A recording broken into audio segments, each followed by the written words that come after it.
Hi, and welcome to another edition of Studio 411. I'm your host, Larry Dasilva.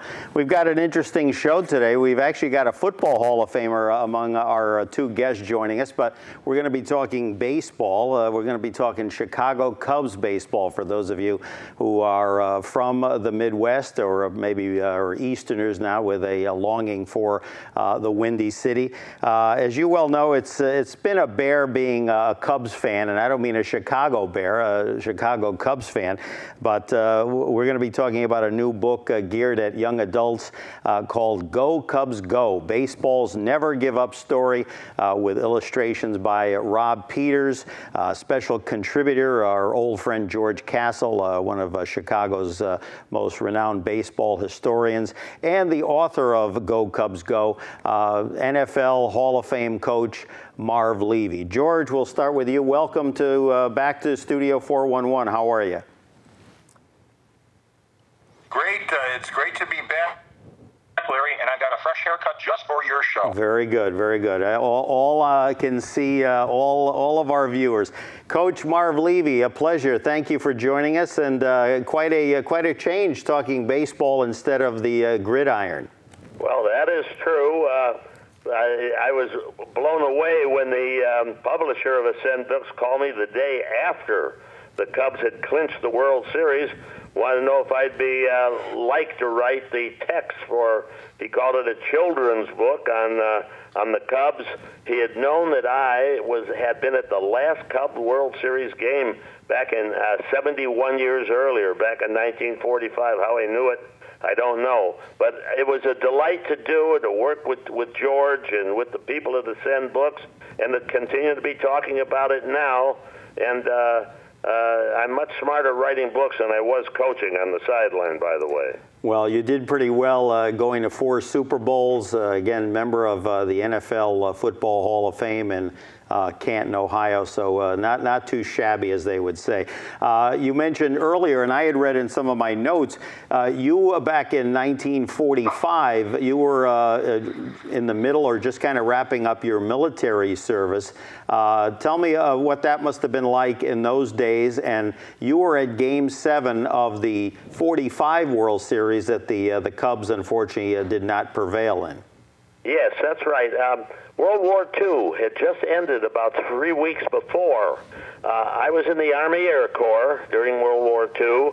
I was home on furlough, and a friend of mine, another guy in service, we listened to Game 6 on the radio. There was no TV then, and the Cubs won it, put it to the 7th game. We rushed down to Wrigley Field, see if we could get tickets. The line was out of sight, but they moved everybody in uniform up to the front of the line, so we were able to buy tickets. They cost a whopping $1.10 back then.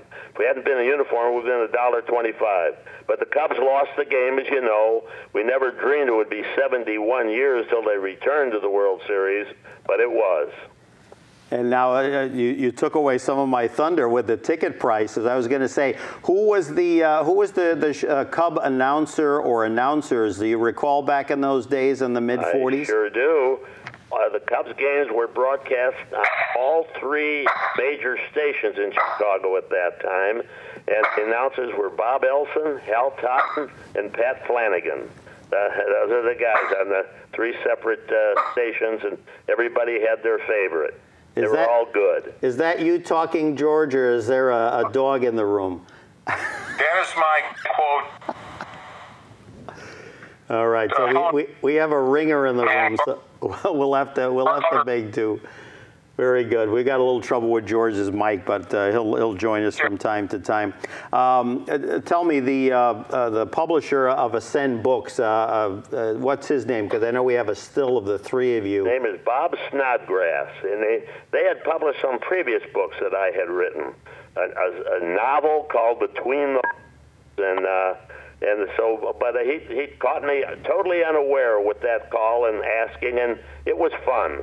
And then they provided a wonderful illustrator, and then George appended a history of the Cubs that was so magnificent to add to the book. I was going to say, for quite a few years, at least 30 to 40 years that I can remember, and I know you go back to even collegiate football coaching, I'm sure it would have been very difficult, other than maybe over a quick coffee, to peruse the papers and follow what the Cubs were up to. Although I'm sure in those earlier years, the recruiting and coaching frenzy was not quite as hectic as it is now in the NFL. Well, I think it seemed to me to be. No, I didn't get to many Cub games. I did now and then. Somehow or other, I developed a friendship because I happened to eat in his restaurant one night with Harry Carey, the renowned Cubs announcer during those interim years. And through Harry, I got to meet and become very friendly with some outstanding Cub players of that era, like Ryne Sandberg, Ernie Banks, Billy Williams, to name a few. Oh, some top folks, and in the second half of our program, we'll be talking with these two gentlemen, going over some memories I'm sure that each one of us has, even though, again, I'm here on the East Coast. Certainly recall from the mid-'60s onwards, many of the great Cub players, and we'll talk a little bit position by position. Getting back to the book, Go Cubs Go, we have a critic in the room there, but I don't think that was George. Tell me now, did you come up with the storyline yourself? Because I thought to myself, maybe Grandpa Bruno, who was the bear in the book, maybe that's modeled after you in real life. You got it. Strangely enough, yes. The approach was of, I don't know if, honestly, if Bob Snodgrass recommended that as the approach. I think he did, of a old bear who knew the history a little bit, and they wanted a bear. So, but I patterned it after my experiences. Not completely my experiences as a Cub fan, and then the two little grandkids, even as old as I am now, I have two little grandchildren, 8 and 2, and I patterned them in as Grandpa Bruno's two grandkids who became enamored with the Cubs because of their grandpa's enthrallment with it.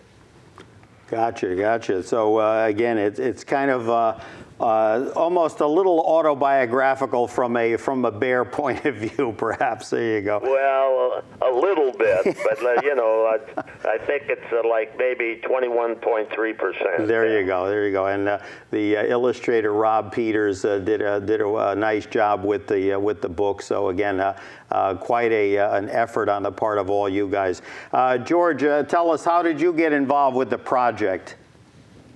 Well, I initially got involved in the project trying to do a similar narrative, but Bob Snodgrass thought that my historical knowledge would be better in terms of, going that route and also providing a glossary of Cubs terms. So I think it ended up with a wonderful team here. Marv was the pulling guard, and I was, doing the blocking for everybody, and I'm just, following them through the hole. And I think it was a great team effort. And there's no way in the world I could have done that fairy tale that Grandpa Bruno and his two bear grandchildren could have done. I'm just too real life. I'm like Mike Schmidt hitting game-winning homers against the Cubs in the 10th inning in football-sized games, or watching the Bartman game, things like that. So I'm too much in realism, and I guess Marv was an English literature major, so he can go into flights of fiction. There you go. Now, speaking of Mr. Bartman, again, we're talking with Marv Levy and George Castle about the book Go Cubs Go. Again, a young adult children's book, but again, discussing, of course, the 2016 Cubs victory against the Cleveland Indians, their first World Series in nearly a century. I just read recently that in 2017, the Cubs, I believe they've done it already, they gave Steve Bartman, who became kind of the GOAT of the, I believe it was, what, 2003 or 2004 playoff? October 14, 2003.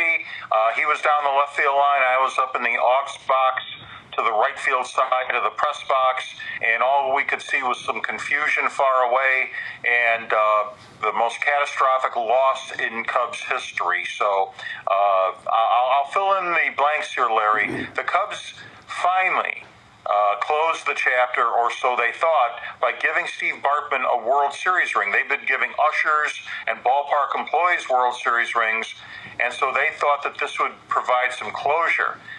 I disagreed. A lot of people seeing my post agreed with me.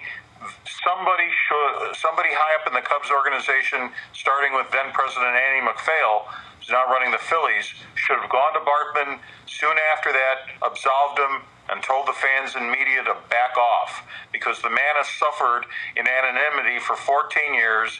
He's sort of like the author who makes himself scarce.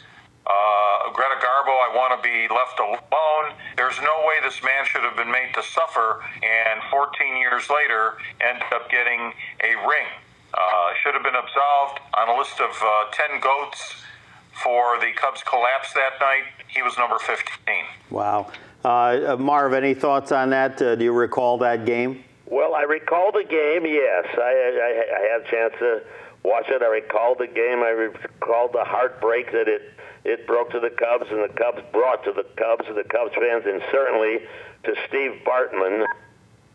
I've never met him or had any communication with him, but I felt for him. And without delving into it, I'll let George, he expressed himself and expressed himself well. But I'm glad that the fence has finally been mended, and the Cubs fans have forgiven him.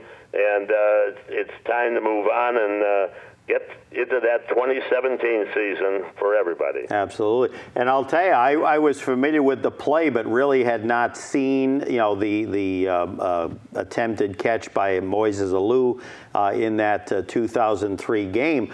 But a year or two ago, I saw a documentary that ESPN did. I think it was part of their 30 on 30 series. And actually, that wound up opening the wound all over again. So, I mean, the poor guy, after you thought, at least those of us who maybe were not as familiar with it, I think it must have been shown about 100 times during that documentary, and I thought this man's going to be crawling back under a tarp again. Yeah. ESPN had already opened that wound, Larry. ESPN reporter Wayne Dre's stalked Bartman, lay in wait in his company parking lot, and tried to interview him after he knocked off work one night in 2005. He should not have been allowed to do that. And Wayne Dre should have been rebuked by the management of ESPN, but they allowed him to, for sensationalistic purposes, bother the poor soul.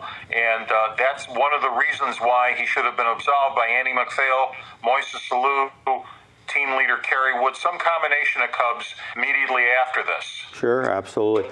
Anyway, enough on the Bartman. Back to Go Cubs Go with our guest, sports author, historian George Castle. For more information on what George is up to, chicagosportsmuseum.org. And Mr. Marv Levy, Coach Marv Levy. Can I correct you on that? Can I correct you, Larry? Yes, absolutely, yeah. Took down that address wrong, but, he is without sin should cast the first stone. It's ChicagoBaseballMuseum.org. Thank you. ChicagoBaseballMuseum, one word.org. Very good. And Coach Marv Levy, NFL Hall of Famer, best known for his years with the Buffalo Bills, the author of Go Cubs Go. And Marv, I'll try his, make sure I get that right, www.marvlevy.net for more information on what Marv is up to these days. Marv, getting back to the book, again, kind of tell the viewers a little bit about the kind of the theme, or what you're trying to convey to those young people who are reading the book. Again, what's the main themes in the book about? I'll tell you what the main theme is, and then I'll expand. The main theme is never give up. And that was the story that Grandpa Bruno tried to get across to his two young grandchildren, and he used the Cubs as an example that they came so close, the great disappointments they had, how close they came that they had fought their way but couldn't even get back to the World Series. But the Cubs never gave up, and by the end of the book, one of the things that occurs, I think in the last chapter, maybe the last page or two, as I recall, is Grandpa Bruno finally asked his two young grandchildren, Angela and Georgie, what did that mean? The Cubs did what? And they all chimed in, never give up. And that's a story I guess I was trying to convey to young people now, that it's a game, pursue it, enjoy it, and never give up. Well said, well said. Now, again, the photos that we've seen of you, again, it sounds like you've been busy not only promoting the book at various venues, but also I see you've done some speaking engagements, again, with perhaps some schools and organizations throughout the city of Chicago and surrounding areas. Yeah, well, I've been very busy. I've had a speaking agent get in touch with me right after I retired, and each year now I imagine I speak to a variety of groups about sports and other issues, so I have been doing some speaking, and believe it or not, on September 2nd, the 72nd anniversary of the surrender of Japan, known as VJ Day, I am going to be at the World War II Memorial, and I've been asked to give the address and to read a poem that comes from a book of poems I wrote about the World War II veterans. So that's an example. I'm staying busy. That's right. I keep saying that retired means you just got new tires and you're ready to roll. There you go. As I've learned, I'm not at that retirement age yet, but I learned from some wise people over the years that if you do it right, and I'm sure you would agree, the difference between the days coaching is now that you stay as busy as ever. The only difference is you decide what you want to do and when you want to do it. Well, sure, it's different, but it's challenging, and you've got to stay busy. I've been fortunate in having the opportunities to. For quite a while, I did some TV analysis for Fox and other networks, and did some Chicago Bears post-game stuff here in my hometown of Chicago. So I've been busy, and it's been enjoyable. Now, I read somewhere that now, again, with all your activities, and understandably, you've been away from the game for a few years. I know you went back at one point with the Bills as an executive, but you've kind of almost find yourself drifting away where you're not up to date on the week-to-week or day-to-day activities of goings-on in the NFL. No, that's true. Very true. I mean, I'm not studying for the draft, particularly since I'm not doing TV as well anymore. I'm not studying for the draft. I couldn't name the rosters of everyone. Back when I was coaching, I could name every assistant coach, every trainer and equipment manager throughout all 32 teams in the league.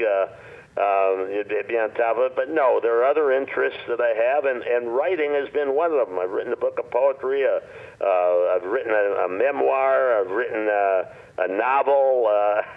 Go Cubs Go also, and I'm hoping to continue to write maybe another novel. Very good, very good. George, I see a good writing partner in your future. If you can tailor your next book or one of your next books to maybe do a little history on the Buffalo Bills. There you go.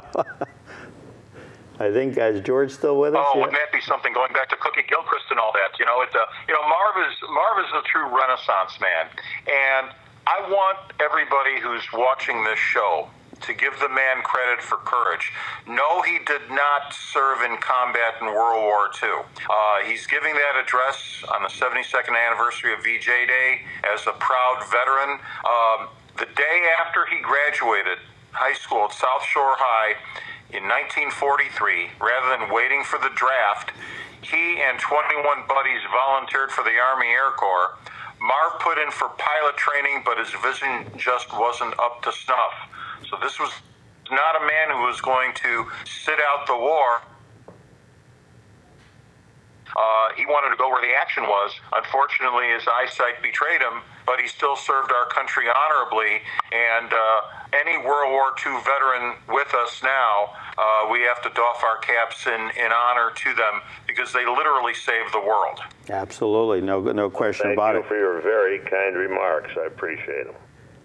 Hall of Fame coach. That's the least I can do, Marv, and I would love to have you for a writing partner. And in fact, let me also tell you that my association with Marv certainly did not stop with Go Cubs Go. Marv did the foreword in my next book, which will be released in February, after the first of the year, called Champions. It's about people, sports, who have pulled off comebacks in their competitive or personal lives.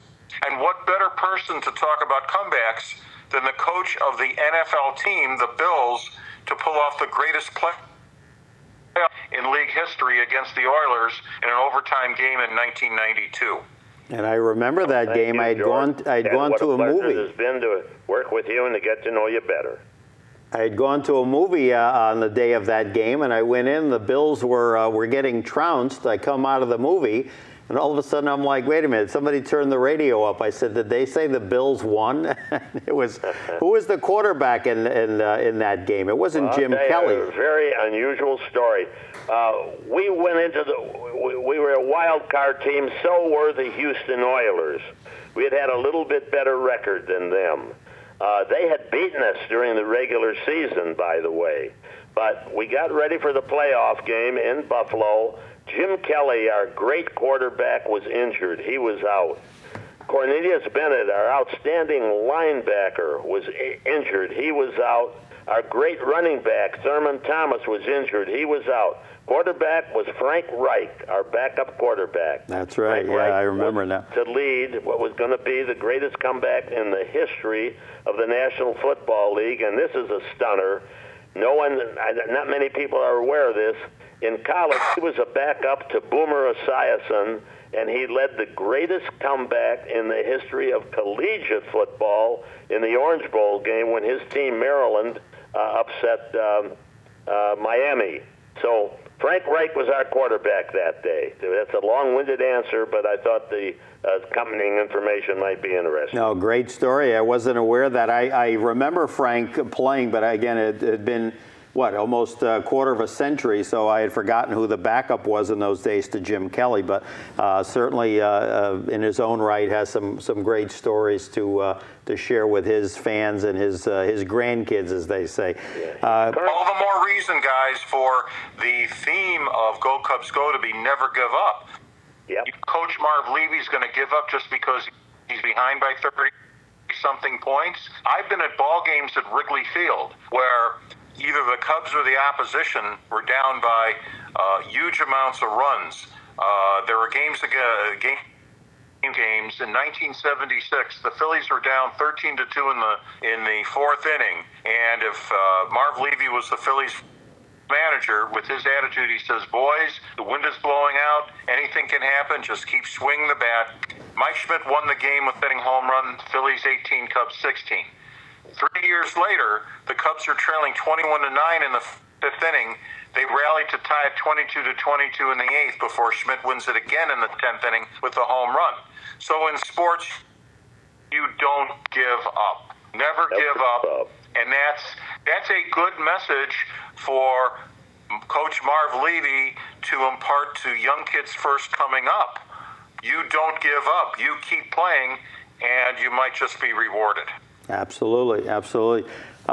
Coach Marv Levy and sports historian, author George Castle joining us here for the hour on Studio 411, talking about the Bills a little bit. We're going to be talking more Cubs baseball, as well as their collaboration along with illustrator Rob Peters called Go Cubs Go. We're going to switch gears, and we're going to talk a little bit about bringing both memories and some expertise. Spend a few minutes on each of the positions in baseball, starting with catcher. During your lifetimes, and of course Marv's got the advantage on us, while doing this, it was funny, I I found some great players, of course, that were a little before my time, that I couldn't believe, some of the statistics they had. So we'll start with catcher. My pick for the greatest catcher in my lifetime, Cubs catcher anyway, that I ever saw, was Randy Hundley. I know Gabby Hartnett probably would be the choice of most historians, but he goes back to perhaps maybe even the latter part of when George was in the service, not George, Marv rather. Coach, we'll start with you. Greatest Cubs catcher in your memory? Well, I'm not an historian, but I'm going with Gabby Hartnett, no question. When the minute you mentioned catcher and before you did some of the other comments, he was my guy. I can remember, if I might just for a second, this is 1938. The Cubs played the Pittsburgh Pirates. The team that won the game, final game of the season, would go to the World Series. They were tied. They sent everybody home from school early. We could listen to the game on the radio. Gabby Hartnett, his career was in the twilight. He was now the manager of the Cubs, but it wasn't even the starting catcher. In the bottom of the ninth, score tied, he sent himself up to pinch hit. The announcer, Bob Elson, said, "Long fly ball." Never said another word for 20 minutes. All you heard was the roar of the crowd, the homer and the gloamin', it's known as. So I'm with Gabby. And George, I'm going to assume that you're probably going to chime in, although I don't think you saw Gabby play, though. Yes, I did. No, but I'm sorry, George. Yeah, in our neighborhood on Lincoln Avenue, Gabby Hartnett's bowling alley. So that was his sort of like people running Chevy dealers and whatever. But seriously, Gabby Hartnett is the greatest catcher in Cubs history. He's the only Hall of Fame catcher.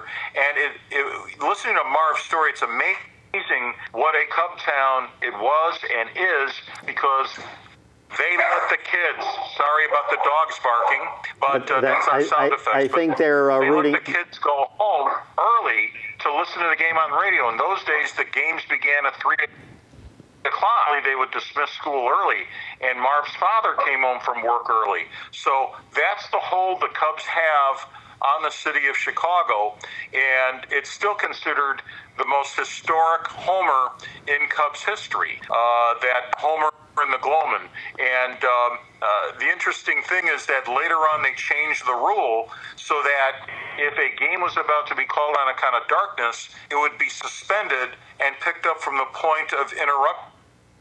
The rule was now changed for another 28 or 30 years after that, but it became a feature of life in Wrigley Field. So a lot of interesting angles that you don't see elsewhere in baseball, with that homer in the gloaming and in the pre-lights days, games being suspended and picked up at the point of interruption due to darkness. Coach Marv Levy and sports historian, author George Castle joining us for the hour on Studio 411. Their new book collaboration along with Rob Peters, Go Cubs Go. All right, now we'll move to first base. Again, during my lifetime, and again, interesting, my pick would be Mark Grace. Again, I'm not counting Cap Anson, who I know is one of the greatest players of all time, because that's even before any of our times. Marv wasn't even born when Cap was playing, so putting Mr. Anson We hope not. No, well, again, he's very youthful for his age, I got to tell you. But I would say Mark Grace, who many consider should be in the Hall of Fame, but I don't know that he's going to get in. I would say Ernie Banks, I know I thought of that, but Ernie played so many years at shortstop and in the latter part of his years at first base. Coach Levy, any other first baseman that come to mind? Well, I'll tell you, I'm not good at picking the all-time teams, and I'll tell you why. Because I just didn't study it all that closely. I'm sure I'll drift by somebody who was good. I might go back to pick the guys who were stars during my growing up teenage years and childhood years. And the one that I remember as a great first baseman, there were two of them really from that era. Charlie Grimm was the first, and then Phil Cavaretta, who was also the manager of the 1945 World Series teams were great ones. Now, I'm not saying those are the guys because I'm not that knowledgeable on so many of the players that played after that. Maybe a few, and if Ernie, I'm saving for shortstop. There you go. George, what about you? Mark Grace, Mr. Anson, omitted for old-time reasons?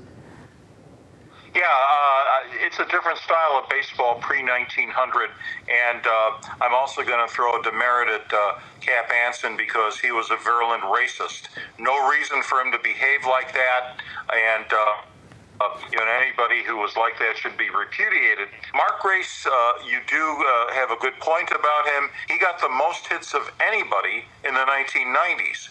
The only thing Mark did not do well was hit home runs. He was a tremendous gap-to-gap doubles hitter, would hit 300 to 320 every year, tremendous defensive first baseman, almost in Keith Hernandez's class. In terms of historic first baseman, I'll tell you a quick story here. In 1945, when Marv went to the World Series, Phil Cavarretta was the National League most valuable player playing first base for the Cubs at .355, the batting champ, 6 homers, 97 RBIs. And when I did a baseball radio show called Diamond Gems in 1994, the coach of the Buffalo Bills was gracious enough to take time from busy training camp prep to appear live on the show via the phone from Buffalo. And on phone hookups, I linked him up with both Phil Cavarretta and center fielder Andy Kafko. So two of the guys that he rooted for in 1945, he got a chance to talk to live on Diamond Gems, and I thought that was a treat. And he has a tape of the show, and that was something else. But if you talk about a all-time first baseman, Mark Grace gets the edge. Ernie Banks played the last half of his career at first base, but the balance of his best years were at shortstop when he probably was the best player in the National League, even ahead of Hank Aaron and Willie Mays from 1955 to 1960. Moving on to second base, again, I think the overall pick, as much as I loved Glenn Beckert during the DeRocher years, I think he played with the Cubs about 11 or 12 years, but obviously the overriding choice, I think, on all scorecards would be Ryne Sandberg, although to use George's term, I always took a bit of a demerit. I understand, I think, a little bit better why he, around, 1993 or 94, retired abruptly. I guess he was having some personal issues. He did come back, but never really was the same player again. But certainly Hall of Fame second baseman Ryne Sandberg. Any others that you guys can recall that were in that classification, maybe going back to the 40s and 50s? Well, Marv can certainly give a vote for Billy Herman, who was the incumbent baseman in 1938. Ryne was my pick, but I certainly would mention in the fight Billy Herman from, again, back in the 30s and 30s mostly. Third base, again, of course, Glenn Beckert, and there was a guy whose career flamed out, or certainly was very short, killed in a plane crash, piloting his own private plane, National League Rookie of the Year 1962, Kenny Hubbs. Set a fielding record, and many say that he would have been a Ryne Sandberg type of second baseman had he lived. Oddly enough, Kenny Hubbs' death paved the way for Glenn Beckert to take over at second. Beckert had been a minor league shortstop and was shifted to second to fill the gap left by Hubbs. Moving on to third base, again, another Hall of Famer, although it unfortunately did take quite a while. And if I recall, he unfortunately passed a year before he got elected by the Veterans Committee. Guy that was right up there with Brooks Robinson and Greg Nettles, who was not in the Hall of Fame, but guys during my younger years, Ron Santo. Again, did Ron have a nickname, by the way, George? No, what was that again? I didn't get the part of the question. Can you repeat that? Yeah, no, I was saying Ron Santo was, I think, probably the universal pick for third base. Did Santo have a nickname that you were aware of? He didn't really have a nickname, Ronnie or something. He used to own a pizza company called Pro's Pizza, and he would, as as kids, we would eat the Pro's pizza, and it seemed that the box would taste better than the pizza. But we used to call him Pizza Guy or whatever. But basically, it was Ronnie, and he became a very, very much beloved Cubs radio color announcer. So everybody knew him as Ronnie. That's how he finished out his life in the broadcast booth.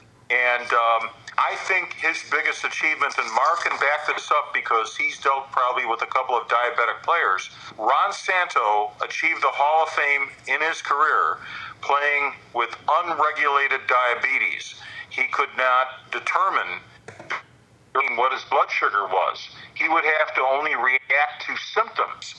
So if he felt he was going to a coma, he would have a candy bar or a bottle of soda on the bench, or a can of soda on the bench, to give himself a sugar fix. And playing all those day games at home, all those years, was unbelievable. And when he broke into the minors in 1959, they thought of treating Ron Santo's type 1 juvenile diabetes with diet.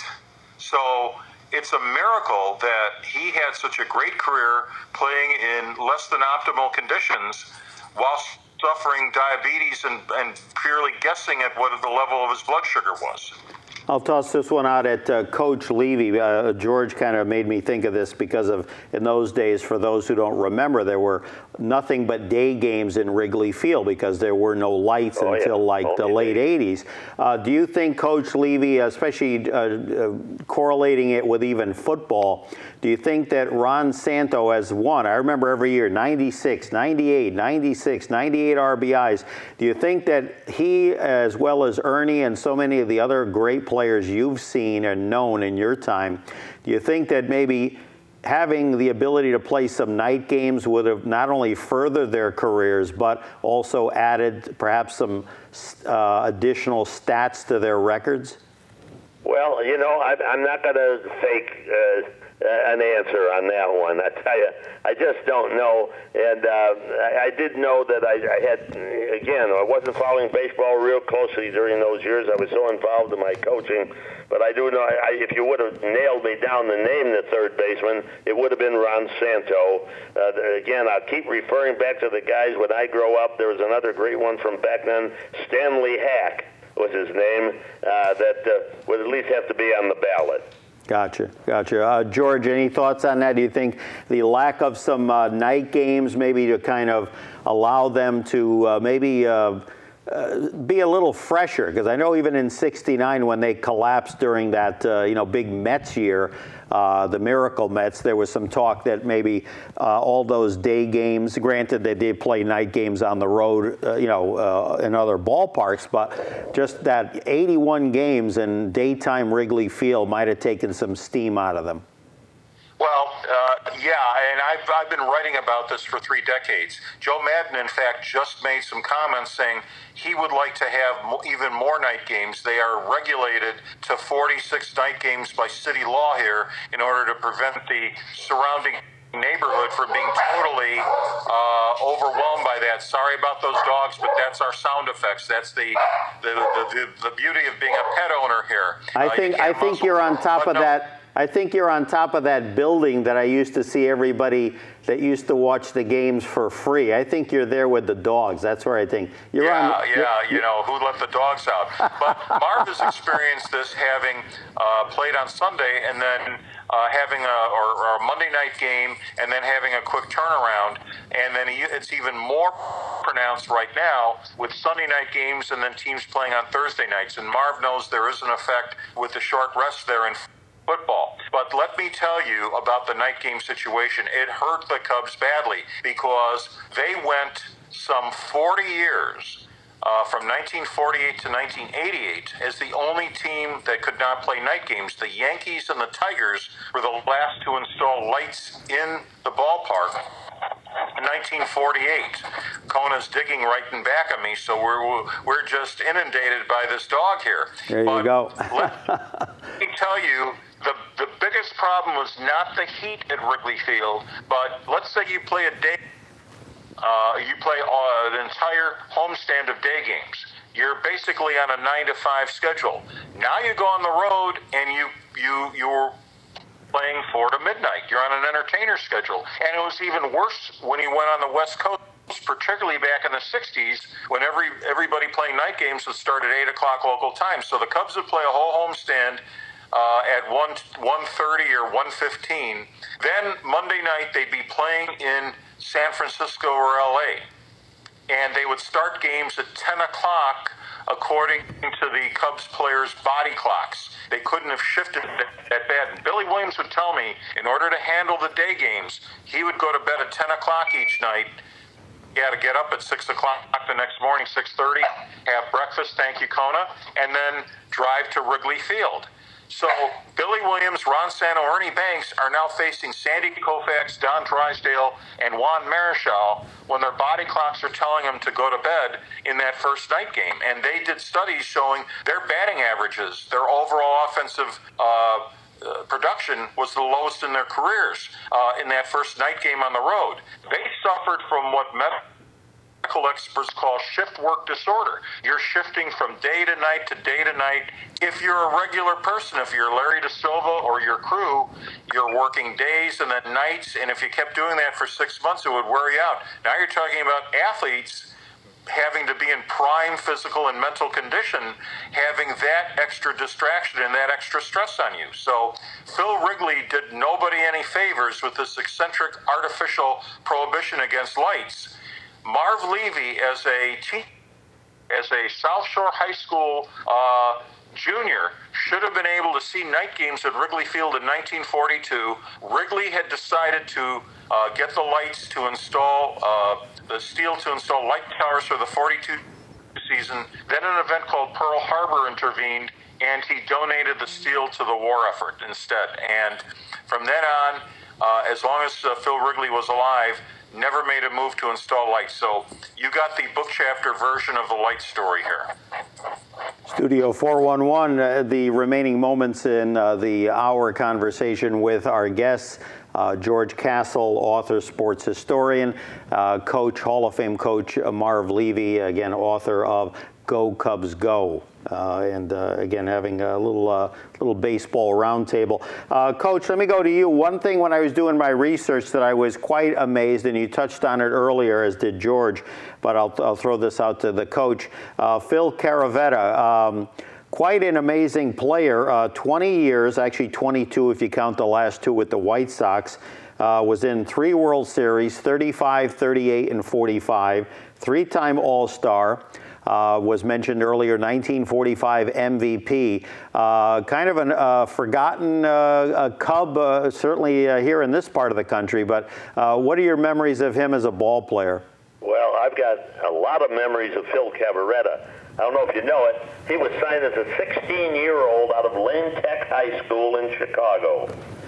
My high school basketball coach, a guy named Tony Mayfia at South Shore High School, had been a classmate of Phil Cavarretta's, and Cavarretta used to drop by the high school while I was still there, and I got to meet him way back then. I remember he was a great player, he was a very young manager of the team, was a very friendly, cordial guy, great athlete. All my memories of him are certainly upscale, top-notch.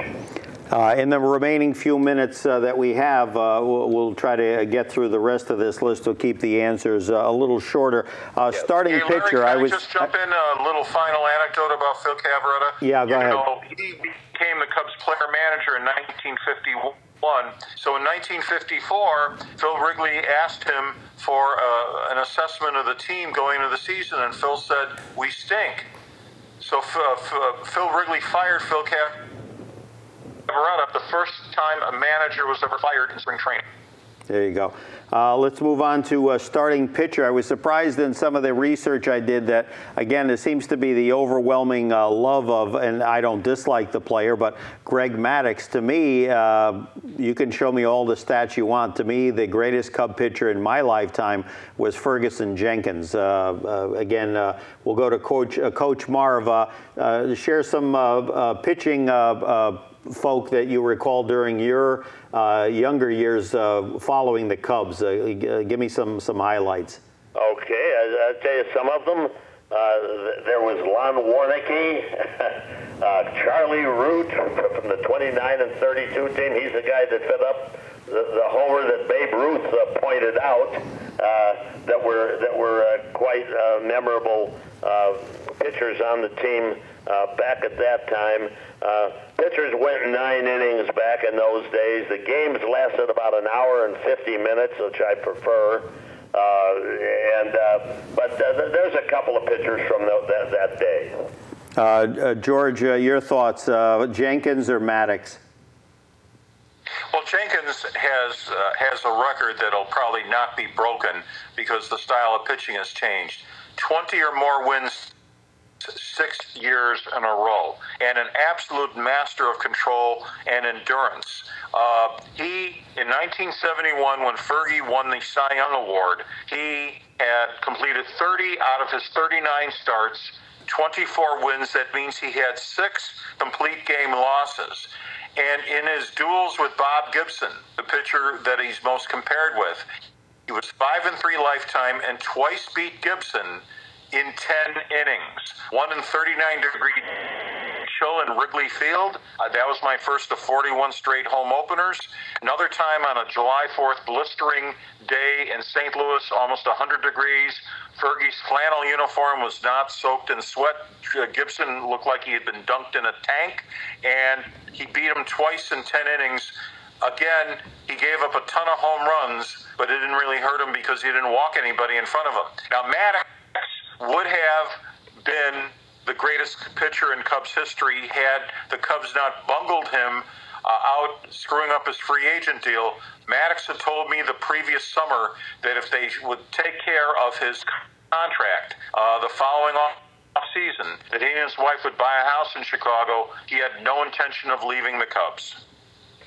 There you go. And later in his career, he wound up coming back for a few years at the tail end. But again, my money for a game would be on Jenkins for many of those reasons you mentioned. Just, you know, and he still has the season strikeout record for the Cubs at 274 also. Absolutely, yeah. And I mean, I counted at least 2, maybe 3 years in a row where we're talking over 300 innings. I mean, it's amazing that his arm, you know, didn't fall off by the time he got to the Rangers and the Red Sox later in his career. Studio 411 here with Coach Marv Levy and author, sports historian George Castle talking baseball, as well as some anecdotes and also their joint collaboration, Go Cubs Go.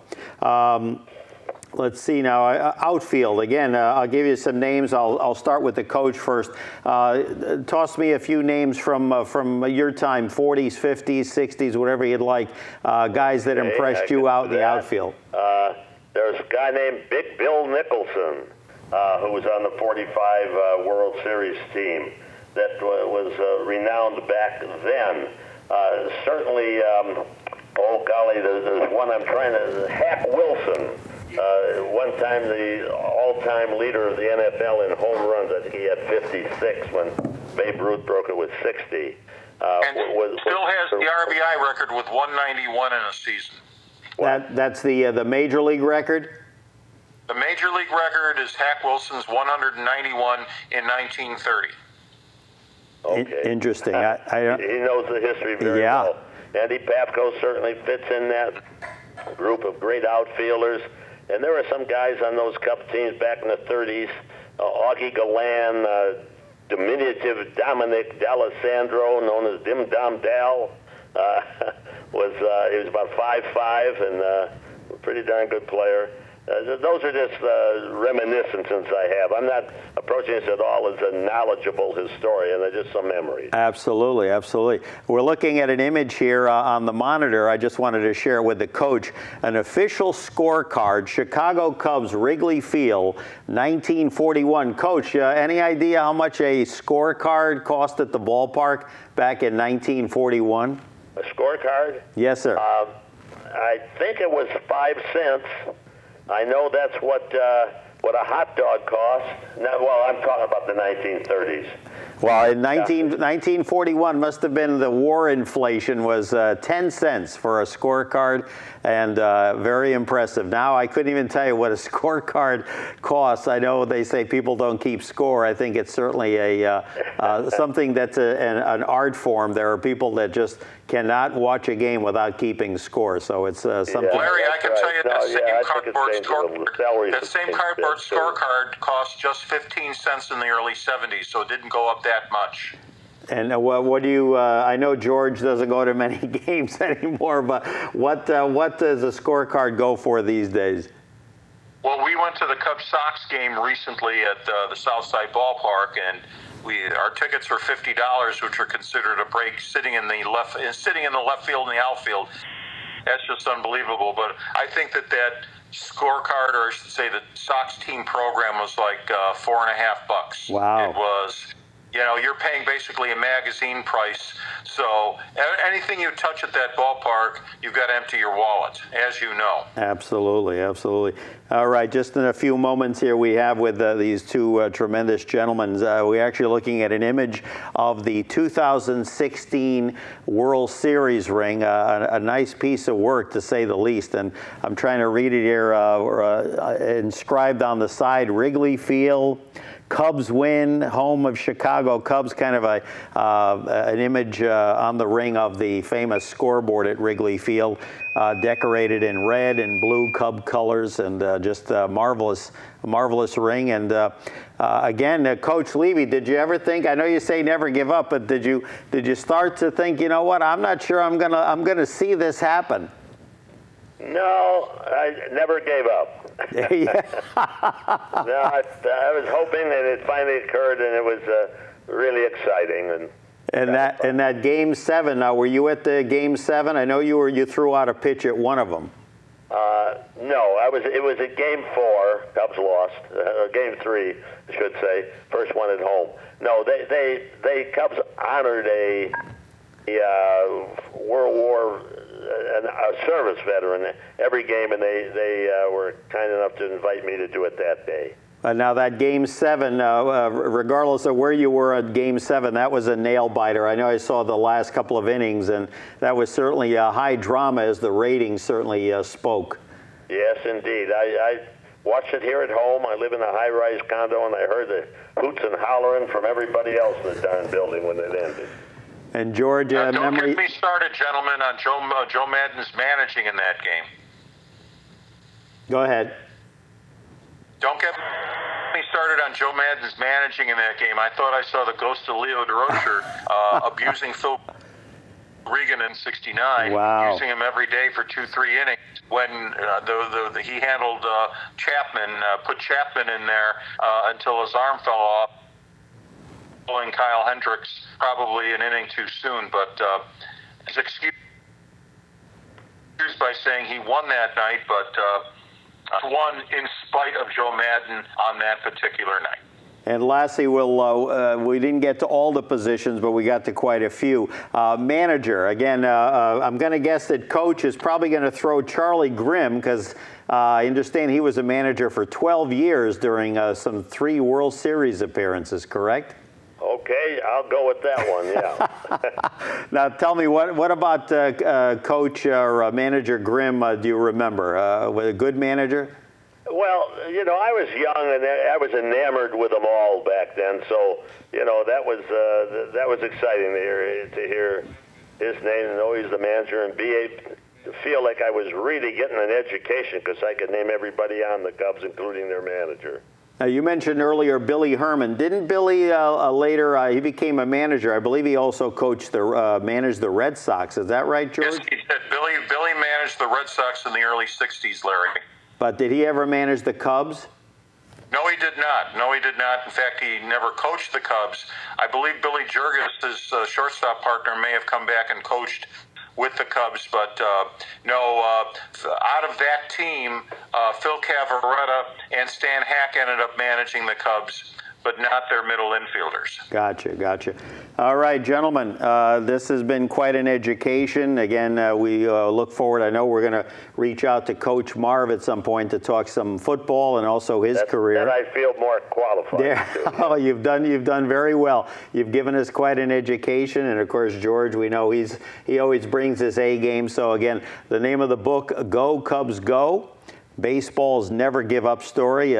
Authored by Hall of Fame football coach Marv Levy, a devout Cubs fan, illustrated by Rob Peters, special contributions by George Castle, of course, eminent Chicago baseball historian. All right, gentlemen, you hang in there with us 1 second. I appreciate you taking time to join us, and we look forward to having you both back on again. Thank you very much. Thank you so much. Very good, very good. And we thank you for joining us. This episode is Studio 411. Larry Dasilva is my name. And we hope you've enjoyed this show. Again, as we see Wrigley Field, home of Cubs, Chicago Cubs. Cubs win. And we look forward to seeing you next time here on Studio 411. Take care.